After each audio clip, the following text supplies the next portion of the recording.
we have these stories, and so it is not uncommon for somebody to read something, or they read an experience that Bryce the Third has. And it's like, oh, wow, that something like that happened too, or I understand what that's like. And then they sit with it, and it's held inside.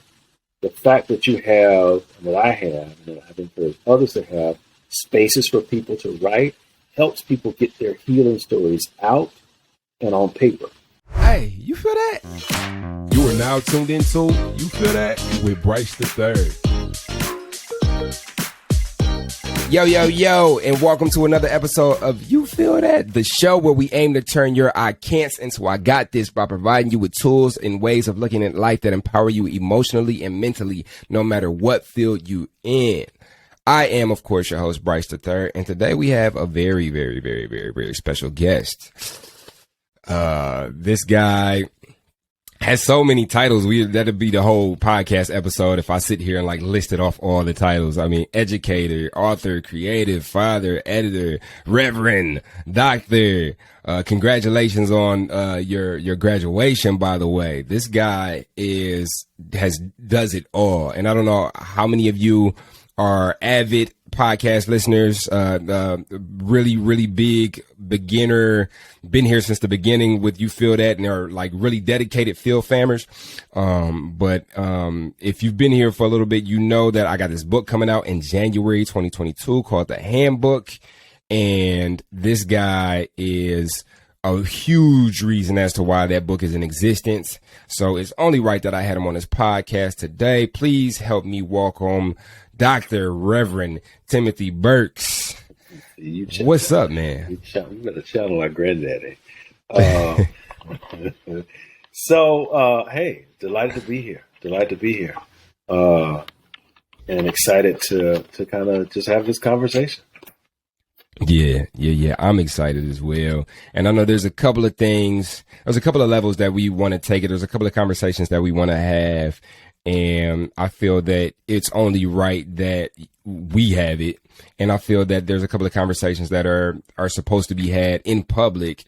And I think that you are the only person that could help me to facilitate that conversation. So I'm excited about this episode, and I'm excited about what type of conversation that our conversation can start within a community of You Feel That and the community beyond. So, yeah, I'm excited to have you. So, like I said, first off, congratulations on your graduation. Would you like to share your latest accomplishment with the Field fam? So, wow. So, 2013, I enrolled in School of Ministry and was in School of Ministry for a couple of years, and then had a point where I was like, that's my granddaddy's stuff. That's Reverend Timothy Burks' stuff. I'm gonna leave that over there, and then, or maybe it's my daddy's stuff. But I'm not doing it. So I stepped back, and then just before the pandemic struck, the new dean of the School of Ministry said, "Hey, can you come back and take one class?"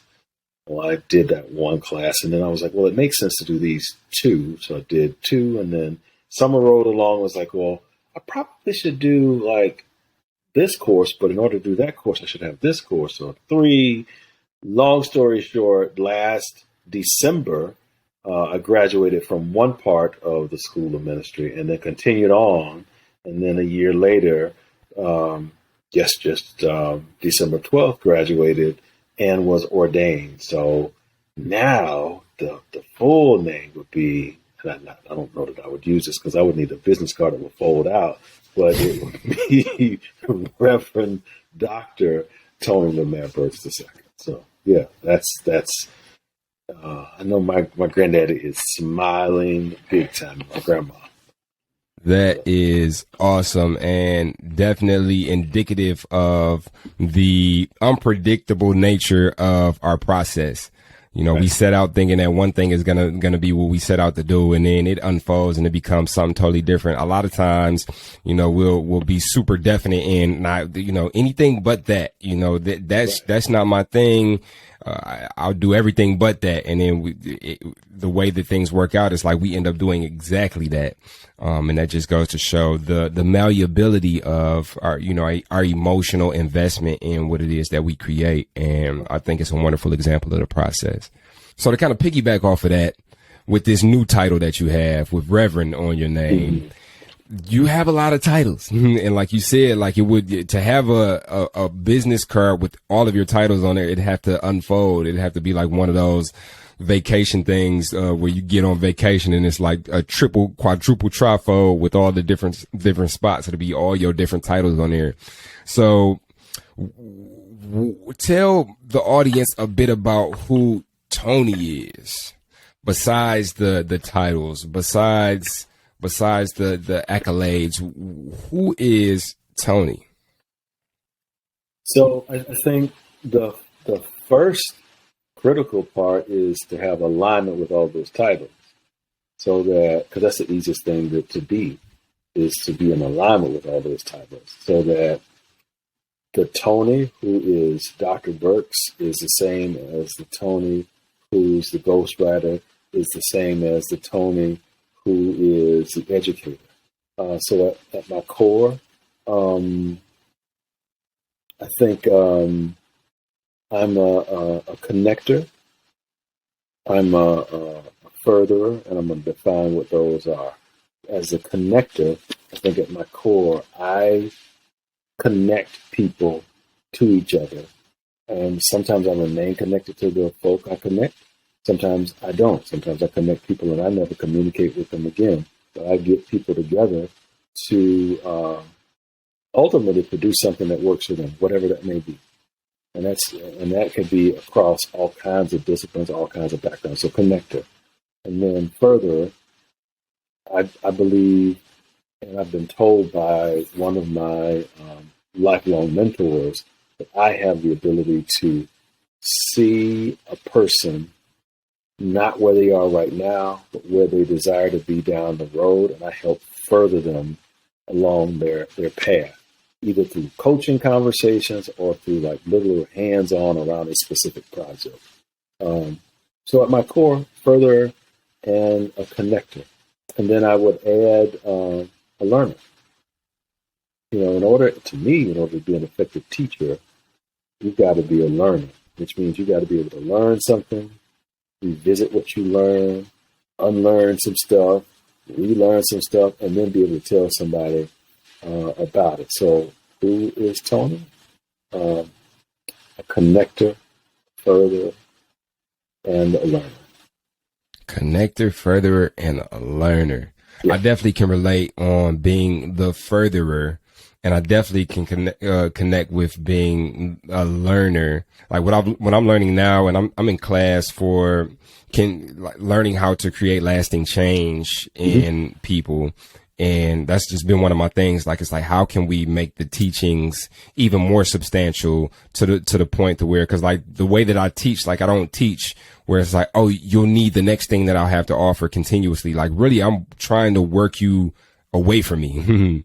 I'm trying to work you away from me. I want you to be autonomous within yourself so that you have the tools to be able to operate however it is that you desire, and you have the ability to create your desired reality and don't need to tap in with the next thing that I got going on. And so I think it's very important to create those catalysts in others. And that's where, one, I need to continuously learn, because if my learning, if my ability to understand has become stagnant, then I can't give anybody any tools because I'm kind of stuck in my ways. And right. Two, I have to have the ability to see where somebody can go. And I kind of want to double down on the furtherer, because I've learned that I've learned to be detached from the process of potential, because potential is a potentiality. And when it comes to like planting seeds, if I plant a seed and then I sit the chair in front of the seed and sit and watch the seed and wait for the seed to grow, and then attach my my worth to whether the seed grows or not is a debilitating process for me, the teacher, and also is probably not the greatest for the student who feels that somebody else's success depends on whether they take advantage of the tools that were given to them. So how do you help people grow in a way that protects and continues to allow for your own growth? I think, well, so I guess from my background as an educator, my first thing, I'm going to use a classroom example and then probably a coaching example. When we're not careful, we teach students and we coach adults the way we feed chickens in Alabama. And you got some Alabama heritage, so you may have a sense about how that's done. So let me walk you through it. The way we feed the chickens in Alabama is you get a scoop full of feed, whether it's corn or something else, and you walk out into the yard and you throw it out. And the chickens eat it or they don't eat it. But you can say to people, if they ask the question, well, did you feed the chicken? So I fed the chicken. Not that they picked it up, not that they chewed on it, not that they digested it, not that they got sustenance from it, not that it supported them in their growth and development, but you can say you did your part. That's the traditional way, in some cases, of teaching, and in some cases of coaching. I've done this, and that's it. I think for me, in order to continue to do this work in a way that it is not that I don't get burned out, is that I've had to shift that to, and it sounds like it's going to burn out when you hear me explain this, but I've had to shift to do this because I think it's far more rewarding.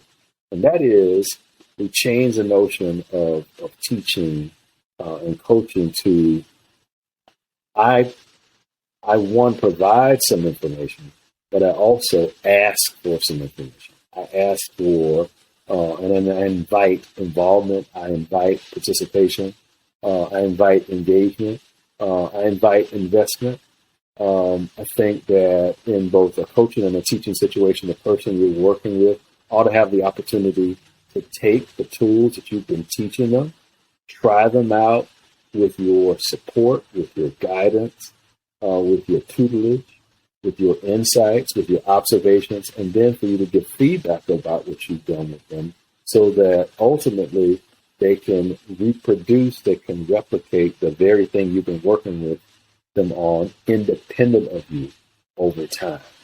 And sometimes that over time has to be short and truncated, like, you got a week to get this down, boo, and you got to go. Or it might be a long-term, like a year or a 2-year experience. If you're working with a client around some really significant things, but ultimately, the way you keep it so that it doesn't take you down is it is a constant thing of, I'm going to give you tools. We're going to work on these tools together. You're going to work on these tools, and I'm going to observe you, and I'm going to give you feedback about it. And the feedback has to be authentic. It's got to move beyond, oh, good job. What does good job say? It doesn't communicate anything specific. And it's got to be timely. So you're giving the feedback in the moment, not 3 weeks later, like, hey, when we did this, you didn't, because people are going to forget stuff. And then it has to be actionable. Like, there are some specific actionable steps. It is going to result in something. That's if you want breakthrough results. You do it that way. And some people want to be able to say, oh, I took this class, I was taught this, or I have a coach, or I'm going to go deep on you. I have a therapist, and we deal with this, this, and this. To me, if you're not progressing, if you're not improving after a series of experiences, and it creates a condition, to me, that's unethical. I should always be. So I like your point about, I'm going to empower you with some tools, some resources, and it's not going to be, oh, here's the next thing you got to do in order. You can't really fulfill what I've been teaching because you're missing just one more thing from my toolkit. So take this. Oh, you got that. So let me give you one more thing. Yeah.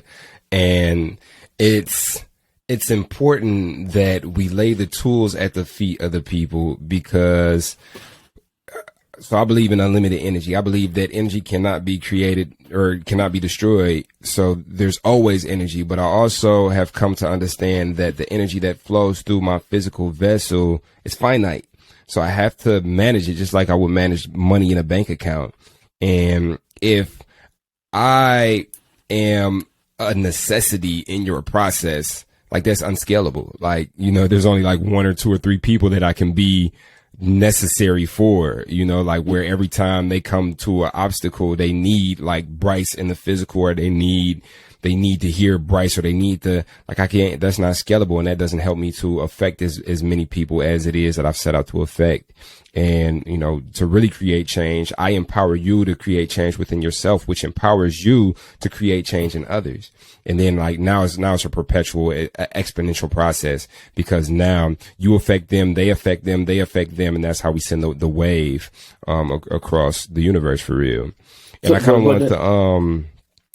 of wanted to grab on to what you're describing by putting the tools at the feet and allowing for people to work on things, because it really brings to mind our writing process. So you helped me write my first book, the handbook, and I'm probably going to screw up the subtitle, but it's Your Guide to Creating Your Desired Reality and Being a Good Human While You're at It.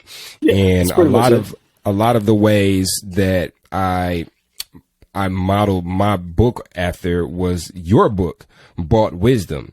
And one thing I admired about your book is that after every chapter, you gave a space for people to write in the book and reflect and practice and meditate and contemplate the tools that you put on the floor, so that they can apply those things to their lives. Right. And, I modeled my book after that, where some exercises after each chapter that allow for people to reflect on what it is that I just put down. And then when we get to writing, that sends things into our spirit even more, because when we get our hands busy, like, we begin to retain more.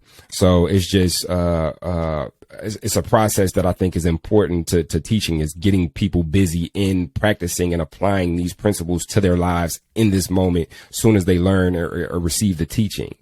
And what led you to making that the structure of your book, Bought Wisdom? What led you to making that structure where you would have people reflect on the chapters? So one of the things about being a writer, I think that I've developed over time, is that I believe that it's important for people to interact with the words they read. Mm-hmm. So I shared a preliminary copy of Bought Wisdom with some colleagues of mine, some friends of mine. I asked them, take a look at this. And I will tell you, I can't remember which person said this, but it was like, I see you have some questions here. And they were really questions for me about the writing. Like, these are things that kind of come to mind. And the person, as I recall, was like, maybe you should have prompts or questions at the end of each of these essays that will allow the person who's reading it to do what I know you really are about, which is to take these words and, like, so what can you do having read what you've read in my book? What are some steps? What can you do? And so I ended up writing prompts for all 15 of the chapters, and then I have replicated that process with a couple of people, because I do think that, so there's a whole body of research around bibliotherapy. It's the whole idea of, you can take a book and you can use that book as a way to take yourself through a therapeutic experience. Writing is healing. Maya Angelou said something that was actually written and stated by Zora Neale Hurston, which in essence, and I'm going to paraphrase it, there is no pain like that of having an unwritten story inside of you. And so we have these stories. And so, it is not uncommon for somebody to read something, or they read an experience that Bryce the Third has. And it's like, oh, wow, that something like that happened too. Or I understand what that's like. And then they sit with it, and it's held inside. The fact that you have, and that I have, and that I've encouraged others to have, spaces for people to write, helps people get their healing stories out and on paper. Because the power of writing a healing story is this. Well, let me back up and say it this way. You've experienced some things in your life that are pretty painful. Yep. Mm-hmm. And most people can cite a thing or two, or some can cite, decades of painful experiences. And we all encounter people who will say, hey, tell me about, and whatever the painful experience for you is. And as you retell that story, what happens to your body? If your body is like my body, it goes through the experience of, it remembers that moment or those moments. It remembers those. And so when you're telling, you almost bring your body back to that particular time period, if you're not careful. And you can attach your body to all of those emotions, all of those feelings, all of those experiences from that negative time. Mm. So the power of the book is, once you've written it down, whether it's they're writing in our book or they're writing and creating a book, once you've written it down and someone says, hey, tell me about the time that you were fired, you can say, here, it's in my book. Or, hey, go to Amazon, and for $14.99, you can download it. You can read that story again and again and again, because while that story has informed who I am, shaped who I am because of that experience, I don't desire to retell that story every time. And when I do, it's because you've invited me and I'm a keynote speaker at your event for 10,000 people, and everybody has purchased a copy of my book, and I'm telling that really profound experience, and I'm framing it in a teaching context. And then I'm shaking the dust off my feet from that moment, and I'm leaving that emotion, that energy, all of that negativity right there at that speaking engagement. And I'm not taking it back with me. Yeah. Not doing that. Yeah. Yeah. There's so many levels there. There's the level of the author and the catharsis that writing our stories down and reframing the story in a way that empowers us, and also putting out content in a way that can empower our lives. I've created a book, and now this is an offer that can outlive me and can work for me when I don't have to physically tell the story anymore, even though I don't mind telling it, but like putting it in a format that allows for my abundance in my life. And also on the flip side of the consumer who would read the book, now this story has become something that can empower others or cause other people to relate to us in a way to where it's like, okay, this person had a very similar experience as I did.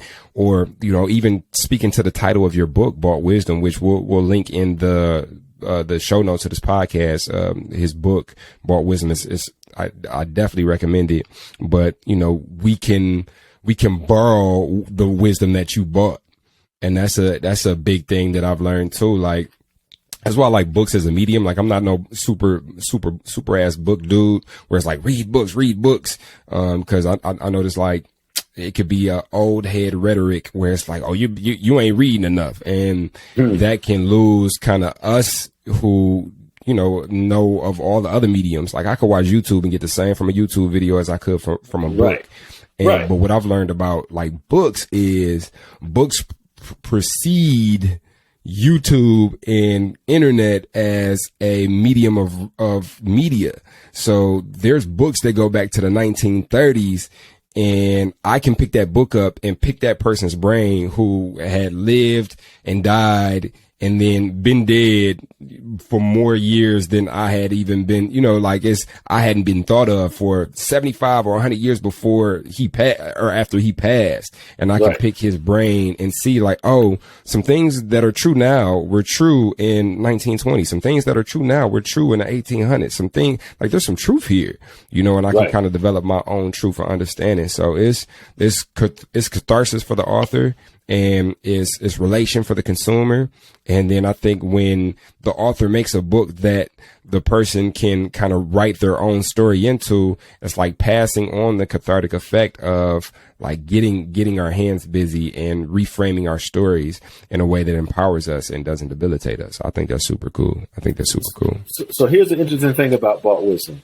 If someone, gets Bought Wisdom, reads all 15 chapters, and writes something, I don't know, maybe a page or two or more in response to each of the chapter prompts, they will have written a memoir. And it might need to do some editing around and kind of repositioning where things fall, but really will have written, because a memoir is nothing but a series of snapshots of a person's life, or it could be one particular snapshot. So my book covers everything from me being an elementary student all the way to me being laid off in a position in California as a school leader. So all kinds of stuff in between. I think that your book is the same way. People can write things, and when they're done, can take that and use that to craft their own story. And to your point about reframing stories, that's a powerful thing to do. There's nothing wrong with telling the story the way it happened. However, there are critical times when you've played that story again and again and again, and maybe you're trying to figure out parts of the story that you just don't know, and you may never know because the person who has that has transitioned to be with the ancestors of people. They've died and gone on. And you couldn't have that conversation with your aunt or your uncle or your dad. You have the ability through writing to tell that story as it happened, read it, and then step back and say, how can I rewrite this story? How can I reframe this narrative in such a way that it empowers me, that it doesn't take me out, and I can affirm all of the good in this. And there's a way to do it, and writing is a way to do it. And you could take that writing and flip it and record a video, and you talk about the very thing you jot. You can just use them as notes. Tell that story. There are lots of ways to write a story. And, and in fact, there's one person said, well, I'm not a writer, and I don't type well. I said, so you have a smartphone, don't you? Like, well, yeah, I got a smartphone. I said, because if you got a smartphone and you're not using it, it's actually a dumb thing. But if you got a smartphone, use the voice to text feature.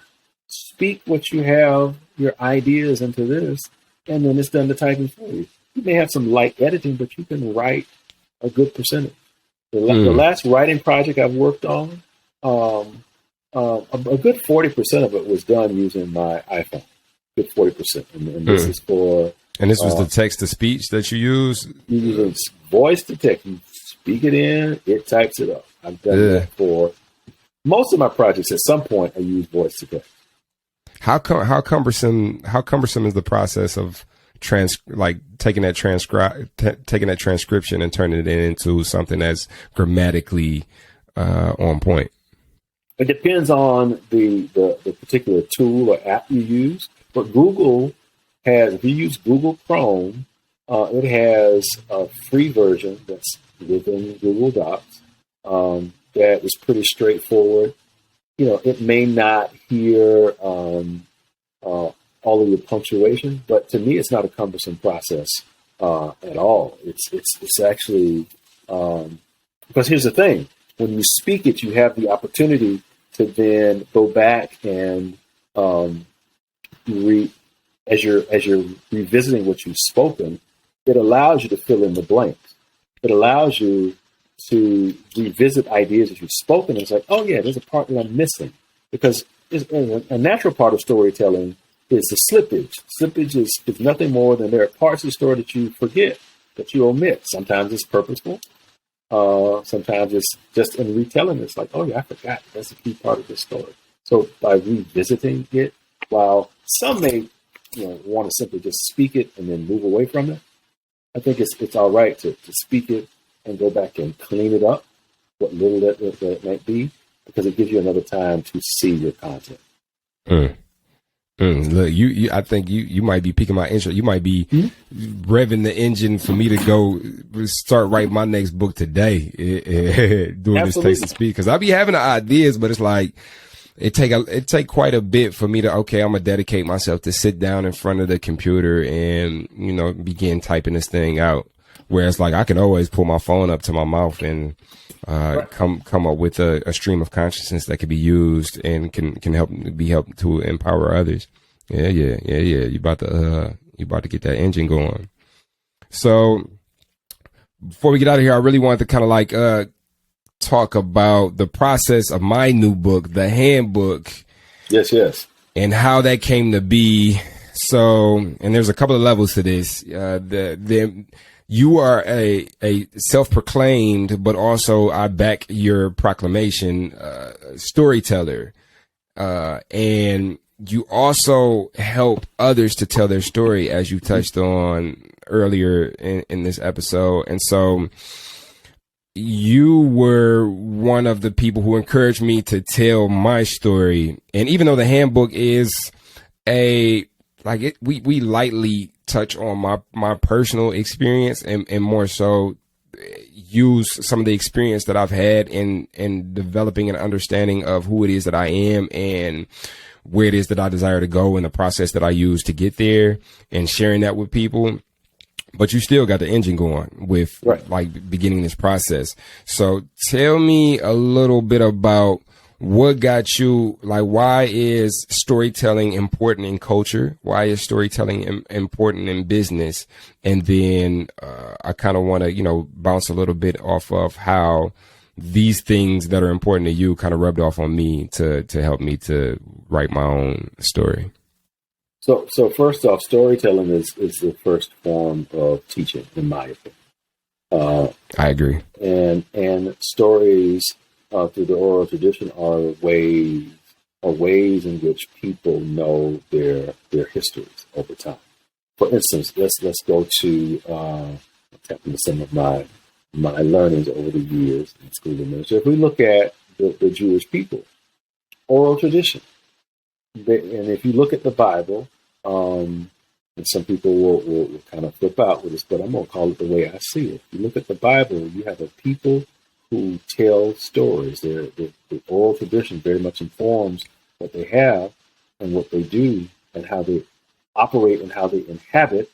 Then you see all of the kinds of features of classic storytelling. You see exaggeration, you see hyperbole, you see plot twists. You see the archetypes, the good versus evil. You see oh my goodness, why am I drawing a blank on the man's name? Slaughterhouse-Five. Why am I drawing a blank on the guy who wrote Slaughterhouse-Five? His name will hit me in a second. But the guy who wrote Slaughterhouse-Five has this whole notion of the shapes of stories, and that when you are reading, you will begin to see how stories are shaped. And so, you're not talking about Joseph Campbell, are you? No. That's the hero of Hero's Journey. Hero's Journey, hero of a thousand faces, and all of that. But anyway, his name will hit me at some point. Maybe you can post it in the notes who I'm referencing. But Kurt Vonnegut, thank you. I would sit with it and it would come to me.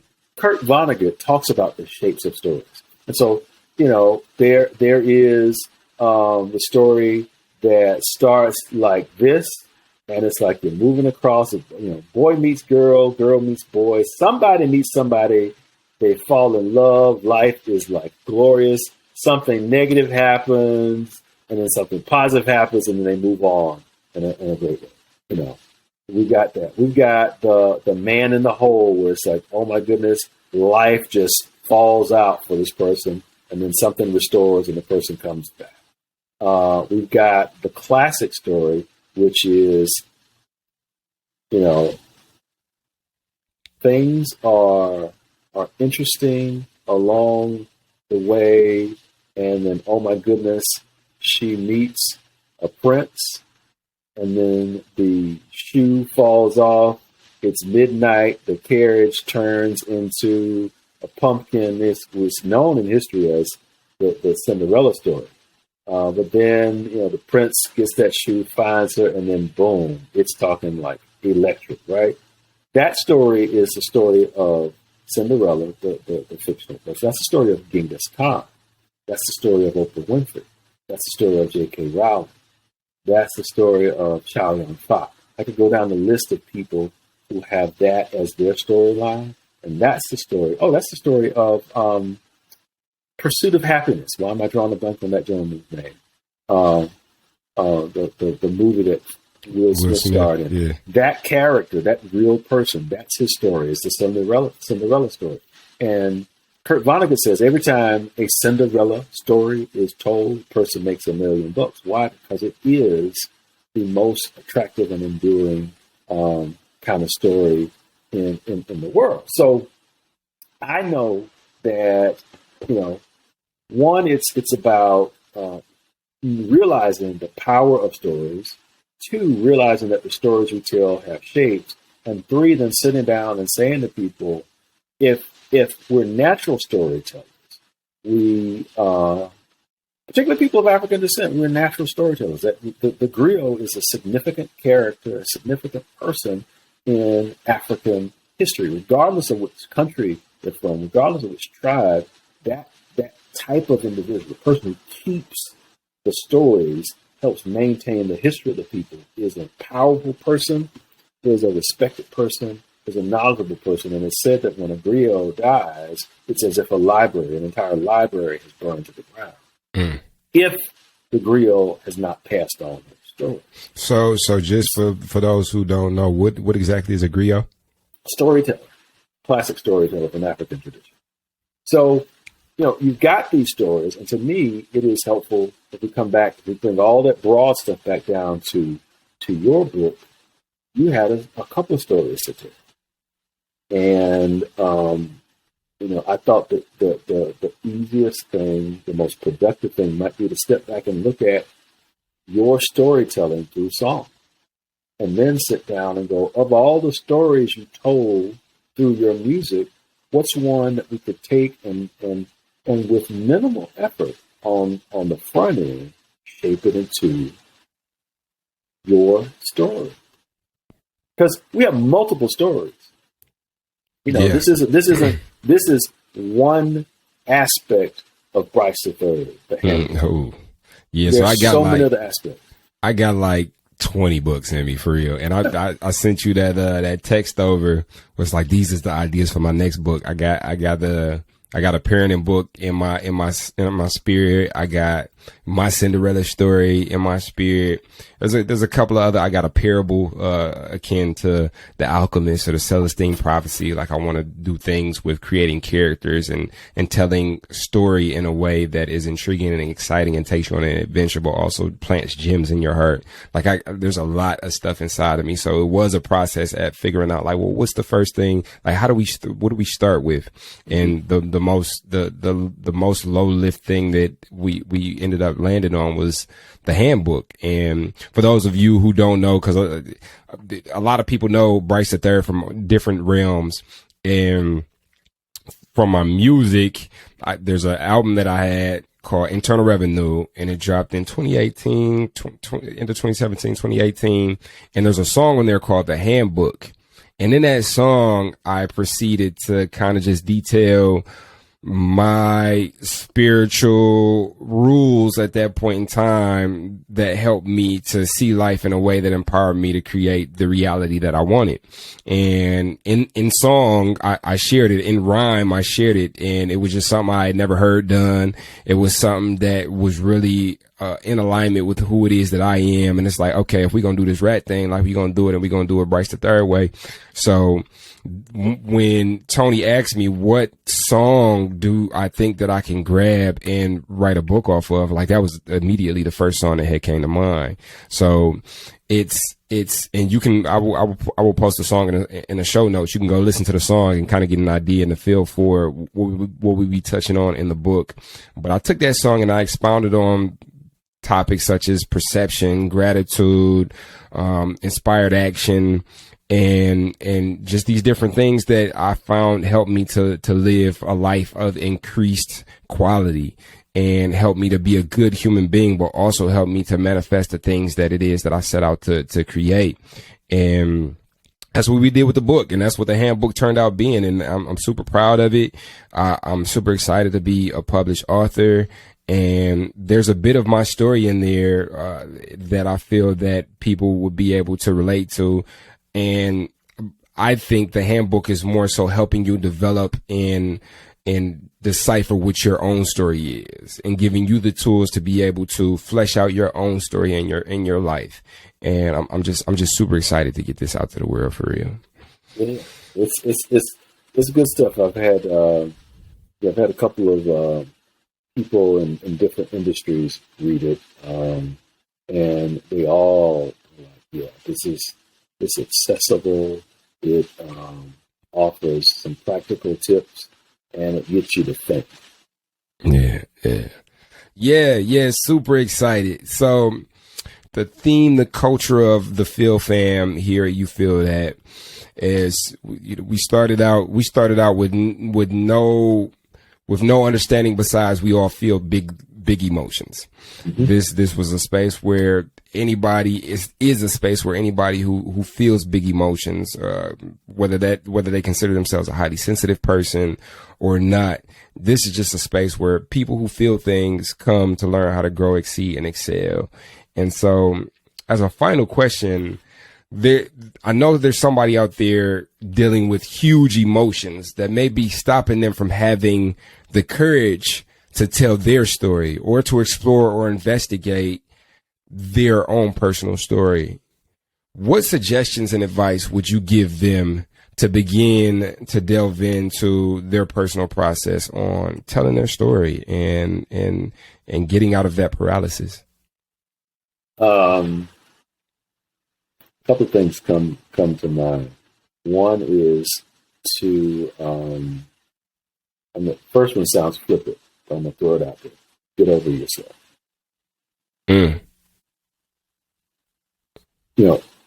I would say the bulk of what we experience is because we create conditions that cause the pain, the suffering, the being stuck. We created it. And if we created it, we also have the ability, if we put our minds to it, to dismantle it. That's the first one. And that might be, and somebody might be saying, well, I just can't do that. So I'm going to take the flippant one and step that to the side. So here are the others that kind of come beyond just get over yourself. The other is to, the other step would be to take a moment and just stop, like pause. And it might be that you say, I'm going to take the next hour. I'm not going to have any interruptions. And I'm going to sit still and I'm going to just listen to what comes up for me around this particular project that I want to write, and listen for whatever comes up. And it might be that the person's been wanting to write a story about a very painful family experience, and it's like, I'm sitting on this because I don't want to embarrass my family, I don't want to do this. And so in that sitting still, the person might walk away and say, hey, you know what, I could do this under a pen name. I'll sit on it and write my story, change the names of the characters. Or it could be that person says, you know what, I'm 55 years old. I'm 70 years old. The folk I'm talking about are dead, long, and gone. I need to heal myself. And so I'm going to write the story, and I will include a disclaimer that says, hey, this is Bessie's story. This is Bessie's recollection of the events of the 50s, the 60s, and the 70s. And this is Bessie's truth. If you disagree with it, write your own book. I actually have a disclaimer in somebody's book pretty much along those lines, which is, I got to tell my story for me. It's not about anybody. It's not designed to hurt anybody, but I've got to tell this story as I experienced it and get this out of me and deal. So that listening, I think, allows people to figure out what type of approach they want to take. Because here's the thing about anything that we experience in life and anything that we write about. When I was a high school history teacher, I would begin the first class by walking in like a minute late, and then I would, once I got in the room, would run and jump on the top of the table. Now, I did not know about this film that Robin Williams was in as a teacher. Of course, that movie is escaping me now, too. Was it Dead Poets Society? Dead Poets Society, yes. I had not seen that, didn't know anything about it. Of course, people thought I had this copy. No, that was just what hit me. So I would run in the room, stand on the table, and unlike Robin Williams, what I would ask my students to do, these are history students, high school history students, to draw what they saw. Now, of course, I was standing in the center of the room. The way my classrooms were set up, all of my classrooms were set up so that students were circling the room. There were chairs that circled the room. And so every student saw me from a different angle. Every student drew me from a different angle. Some people got really abstract, and some people were very much realistic, but they all captured the same phenomenon, me, in the center of the room. And they captured me from their particular perspective. And I would ask them to stand up and show their artwork to each other. And then I said, what's the point of this? And what I was hoping that they would get is that so much of what we experience is rooted in our interpretation of it. And it doesn't invalidate our interpretation because it's unlike anyone else. Particularly when we look at the same thing. And to me, as people are telling their stories, retelling their stories, they have to know that those who may have experienced the same thing may not see it that way, and it's all right. Get your story out. There are some words of wisdom, and I think that alone, just understanding that you have a unique perspective and that your story is important and is necessary for telling, because your unique perspective needs to be heard. And there's some people that'll relate and there's some people that won't, but that's not even the conversation. The conversation is what it does for us to tell that story, what it does for us personally to tell that story.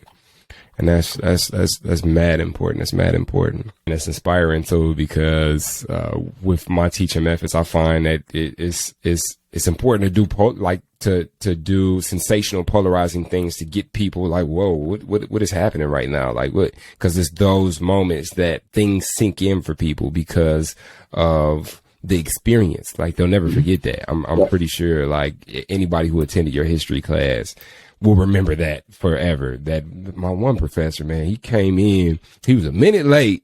And not only was he a minute late, when he came in, he stood on the table in the middle of the class, like, what the hell was wrong with this dude? But he got me to look at the perception that I had, and it got me to kind of pull back and see that everybody had a different perception of the thing that I was seeing.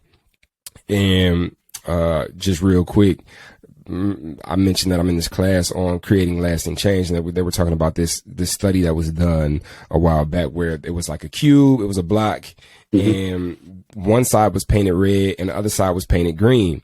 And they were testing these kids. So they would show the kids the whole cube, and you would see that one side is green and one side is red. They would give them about 5-10 minutes to do what it is they do. And then when they came back, they would show them the cube and they would see whatever side was facing them. So whether it was the red or the green, and they would ask the kid the question, what side do you think I'm looking at? What color do you think my side is? And the kids would always answer, even with the knowledge that the other side is a different color, the color that they're seeing. Like they would say, if the red was facing them, they would say, oh, you're seeing it red, because so that kind of goes to show our innate nature to believe that everybody is seeing exactly what we're seeing from kids. Like this is is baked into us in our perception that, oh, I see the world. This is the world. So everybody sees the world like this. So it's good to have those events that help us pull back and see that, no, everybody is seeing something different. There's 7 billion people on the planet. There's 7 billion different realities. So no, that's super cool. And I'm sure that the Field fam are going to take that and run with it for sure. All right, Reverend Dr. Tony Lamair Burks II, we appreciate having you here. You feel that. And now's the time where I ask the Field fam to do what the Field fam does. If you got anything out of this podcast episode, I need you to head over to Apple Podcasts and leave a rating and review. Now, what does this do for the show? You know, we're very organic here at You Feel That. A lot of times people hear about You Feel That because a person that told a person who told a person who told a person about us, and then they end up tapping in with us. So when it comes to Apple Podcast reviews, when I go to a podcast that I'm looking at listening to, when I'm kind of like circling like a hawk trying to figure out if I'm gonna listen to this podcast, the main thing that makes me press play on a podcast is going to those rating and reviews and seeing these extensive reviews left, the extensive written reviews that let me know that people are really invested in this podcast and that this podcast is really delivering value. So if you could head over to Apple Podcasts, if you have an Apple device, and leave me one of those extensive reviews, just like a paragraph of how this podcast has affected your life, and maybe share some of the gems that you got from this specific episode, this great episode. And that would mean more than the world. That would mean more than money to us here. You feel that. Also, share with 5 people this podcast episode that you know could benefit from the things that we talked about in this podcast. Maybe somebody is looking to share their story. Maybe somebody is looking to develop their own book. Maybe somebody is looking for guidance as to how to begin that process. Like, this is the episode for them. So share this specific episode with 5 people that you know that can relate or that need these tools that we laid out on the floor for you today. If you look in the show notes of this podcast, you will find a link for my new book, The Handbook: How to Create Your Desired Reality and Be a Good Human While You're at It.